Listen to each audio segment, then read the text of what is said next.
तो दोस्तों मैं यार एसके सर आप सभी का स्वागत करता हूं एसके टेक्निकल क्लासेस में। तो चलिए दोस्तों आज बात करेंगे यानी एमएस ऑफिस के सभी एमसीक्यू को करेंगे जो एग्जाम में बार बार पूछा जाता है और पूछने का संभावना है। तो चलिए अगर आप लोग हमारे चैनल पर नए हैं तो चैनल को जरूर सब्सक्राइब कीजिएगा इसी प्रकार का कंटेंट के लिए। साथ ही साथ डिस्क्रिप्शन में एक नए चैनल का लिंक मिलेगा जो उस पर यानी कि T2 का जो कंप्यूटर है उसका यानी कि वीडियो एमसीक्यू अपलोड होगा, तो उस चैनल को भी जरूर सब्सक्राइब कर लीजिएगा। डिस्क्रिप्शन में आपको लिंक मिल जाएगा। तो चलिए आज का सबसे पहला प्रश्न से स्टार्ट करते हैं। सबसे पहला प्रश्न है माइक्रोसॉफ्ट पावर पॉइंट 2016 में निम्न में से किस मेनू आइटम का प्रयोग विभिन्न यानी कि प्रस्तुतियाँ दृश्य विकल्पों को देखने के लिए किया जाता है। तो दोस्तों किसका उपयोग करते हैं, तो उसका जो यानी कि वो उपयोग करते हैं यानी कि व्यू का उपयोग करते हैं। ऑप्शन नंबर किस में दिया है, ऑप्शन नंबर डी में दिया है। राइट आंसर की बात किया जाए डी हो जाएगा। अब चलिए अगला प्रश्न दिया है यानी कि निम्नलिखित विकल्पों में से मौजूदा माइक्रोसॉफ्ट पावर पॉइंट प्रेजेंटेशन में एक नई स्लाइड जोड़ने की एक कीबोर्ड शॉर्टकट की क्या है। ठीक है, तो नया स्लाइड जोड़ने के लिए जो शॉर्टकट की होता है दोस्तों यानी कि कंट्रोल प्लस में यानी कि एम दबाएंगे तो यानी कि नया स्लाइड जुट जाएगा। ठीक है, अब चलिए ऑप्शन नंबर किस में दिया है, ऑप्शन नंबर बी में दिया है। राइट आंसर की बात किया जाए तो बी हो जाएगा। अब चलिए आज का अगला प्रश्न दिया हुआ है यानी कि एमएस पावर पॉइंट की चयनित स्लाइड की दूसरी प्रति बनाने के लिए ठीक है निम्नलिखित में से किस शॉर्टकट कुंजी का उपयोग किया जाता है। तो दोस्तों यानी कि वो जो बनाते हैं यानी कि वो शॉर्टकट की होता है यानी कि कंट्रोल में आप प्लस में यानी कि डी दबाएंगे तो नई स्लाइड बन जाएगा। ऑप्शन नंबर किस में दिया है, ऑप्शन नंबर डी में दिया है, सॉरी सी में दिया है। राइट आंसर यानी कि सी हो जाएगा। दोस्तों मैं इसी प्रकार का क्वेश्चन अगर चाहते हैं तो चैनल को जरूर सब्सक्राइब कीजिएगा। तो चलिए आज का अगला प्रश्न डिस्कस करते हैं। अगला प्रश्न है निम्नलिखित में से कौन सा माइक्रोसॉफ्ट पावर पॉइंट 2016 का मान्य टूल यानी कि कंपोनेंट नहीं है। तो ऑप्शन ए में करा यानी कि फोटो एल्बम, बी में करा यानी कि चार्ट, सी में करा फॉर्मेट पेंटर, डी में करा यानी कि मेल मर्ज। वो जो नहीं है वो हमको पहचानना है और वो नहीं वाला जो होता है दोस्तों यानी कि मेल मर्ज है। क्या है, ठीक है, मेल मर्ज है। ऑप्शन नंबर किस में दिया है, mail merge. Option number D में दिया है। राइट आंसर डी हो जाएगा। अब चलिए अगला प्रश्न यानी कि प्रेजेंटेशन स्लाइड्स को यानी कि प्रिंट करने के लिए कौन सी विकल्प उपलब्ध नहीं है। तो ऑप्शन ए में कह रहा है यानी कि हेड आउट ओरिएंटेशन, बी में कह रहा है यानी कि स्लाइड मास्टर, सी में कह रहा है स्लाइड पर पेज और डी में कह रहा है स्लाइड साइज। ठीक है, वो जो नहीं होता है वो हमको पहचानना है। नहीं वाला देखिए यहाँ पे क्या है, नहीं वाला, और नहीं वाला हमको पहचानना है। और नहीं जो होता है दोस्तों ये होता है यानी कि स्लाइड मास्टर। क्या होता है, स्लाइड मास्टर। ऑप्शन नंबर किस में है, स्लाइड मास्टर। तो ऑप्शन नंबर यानी कि बी में दिया है। राइट आंसर बी हो जाएगा। अब चलिए अगला प्रश्न दिया है यानी कि पावर पॉइंट डैश स्लाइड विषय का परिचय देता है और संपूर्ण प्रेजेंटेशन के लिए एक टोन सेट करता है, उसे क्या कहेंगे। तो ऑप्शन ए में करा मास्टर, बी में करा यानी कि टाइटल, सी में करा थीम, डी में करा लास्ट स्लाइड। तो दोस्तों यानी कि स्लाइड विषय का परिचय जो देता है उसको टोन जो सेट करता है उसको यानी कि क्या कहा जाता है। तो दोस्तों उसको जो कहते हैं यानी कि टाइटल कहते हैं। क्या कहते हैं, टाइटल कहते हैं। ऑप्शन नंबर किस में है, टाइटल। ऑप्शन नंबर बी में है। राइट आंसर बी हो जाएगा। अब चलिए अगला प्रश्न है स्लाइड शो शुरू करने के लिए कौन सी कमांड का प्रयोग किया जाता है। तो ऑप्शन ए में करा एडिट का, बी में करा स्लाइड शो का, सी में करा फाइल का और डी में करा यानी कि टूल्स का। और जो दोस्तों जो यानी कि करते हैं वो स्लाइड शो का करते हैं। किसका, शो का करते हैं। ऑप्शन किस में दिया है, ऑप्शन नंबर बी में दिया है। राइट आंसर की बात किया जाए तो बी हो जाएगा। अब चलिए अगला प्रश्न दिया है, थोड़ा बड़ा है इसको छोटा कर लेते हैं। पावर पॉइंट प्रेजेंटेशन को प्रिंट करने के बारे में निम्नलिखित में से कौन सा सही नहीं है। तो ऑप्शन ए में करा स्लाइड शो को प्रिंट करना पड़ता है भले ही कुछ स्लाइड को प्रिंट करने की आवश्यकता न हो। चलिए भाई ठीक है।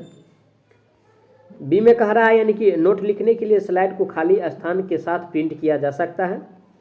सी में कह रहा है एक से अधिक सेट प्रिंट करने के दौरान स्लाइड क्रमवार लग सकते हैं। डी में कह रहा है एक पेज पर प्रिंट किए जाने वाले स्लाइड की यानी कि संख्या ठीक है चुनी जा सकती है।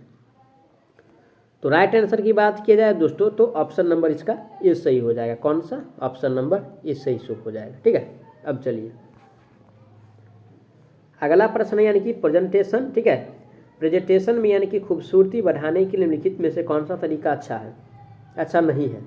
तो ऑप्शन ए में कहा यानी कि अपर्याप्त जानकारी दिखाने के लिए स्लाइड में 12 से 15 बुलेट पॉइंट का उपयोग करना चाहिए, ऐसा तो नहीं होता है। बी में कह रहा है प्रेजेंटेशन में उपयुक्त यानी कि फॉन्ट फॉन्ट सोली, पैराग्राफ सोली यानी कि एनिमेशन इत्यादि का उपयोग संगत तरीके से करना है, ये तो करते ही हैं। सी में कह रहा है यानी कि आवश्यक जानकारी और उसके आसपास की जगह के बीच पर्याप्त यानी कि कंस्ट्रक्ट देना, ये भी ठीक है। डी में है अपने स्लाइड को बहुत अधिक यानी कि चिन्हित न करना, स्लाइड नंबर और पहचानने वाले साधारण वाक्यांश या प्रतीक इसके लिए आवश्यक है, ठीक है, ये भी सही है। लेकिन दोस्तों ऑप्शन ए में जो दिया है ये सरासर गलत है, तो नहीं वाला ही पहचानना था, तो राइट आंसर ऑप्शन ए हो जाएगा, ठीक है। अगला प्रश्न दिया है यानी कि प्रेजेंटेशन के प्रत्येक स्लाइड में अपनी कंपनी का लोगो उपयोग करने के लिए आप क्या करेंगे। ऑप्शन ए में करा स्लाइड मास्टर का उपयोग करेंगे, बी में करा नोट मास्टर का उपयोग करेंगे, सी में करा यानी कि प्रत्येक स्लाइड पर लोगो पेस्ट करेंगे, डी में करा स्लाइड शॉर्टर का उपयोग करेंगे, ठीक है। तो दोस्तों यानी कि लोगों के लिए जो उपयोग करते हैं वो यानी कि स्लाइड मास्टर व्यू का उपयोग करते हैं, ठीक है। ऑप्शन नंबर किस में दिया है, ऑप्शन ए में दिया है, राइट आंसर ए हो जाएगा। अब चलिए अगला प्रश्न है यानी कि यदि पाठ और संख्याओं वाले किसी प्रेजेंटेशन में यानी कि बहुत अधिक सामग्री दिखानी हो तो निम्नलिखित किसका उपयोग करना सबसे अच्छा होगा। तो ऑप्शन ए में करा यानी कि आकृतियाँ, बी में करा टेबल, सी में करा स्मार्ट आर्ट, डी में करा बुलेट, ठीक है। तो जो उपयोग किया जाता है दोस्तों वो यानी कि टेबल का, किसका, टेबल का। ऑप्शन किस में है, टेबल, ऑप्शन नंबर बी में दिया है, राइट आंसर बी हो जाएगा। अब चलिए अगला प्रश्न है माइक्रोसॉफ्ट पावर पॉइंट 2016 में यानी कि फॉन्ट साइज ड्रॉप डाउन सूची में चुना जा सकने वाला यानी कि सबसे छोटा फॉन्ट आकार कितना होता है। तो दोस्तों सबसे छोटा फॉन्ट आकार जो है वो कितना है, तो सबसे छोटा फॉन्ट आकार यानी कि 10 है। ऑप्शन किस में दिया है, 10, ऑप्शन नंबर यानी कि डी, एक मिनट दोस्तों, यानी कि माइक्रोसॉफ्ट में कह रहा है, सॉरी, ठीक है। माइक्रोसॉफ्ट में जो दोस्तों होता है यानी कि माइक्रोसॉफ्ट में, ठीक है, माइक्रोसॉफ्ट में जो होता है वो होता है यानी 8, ठीक है, 8 होता है।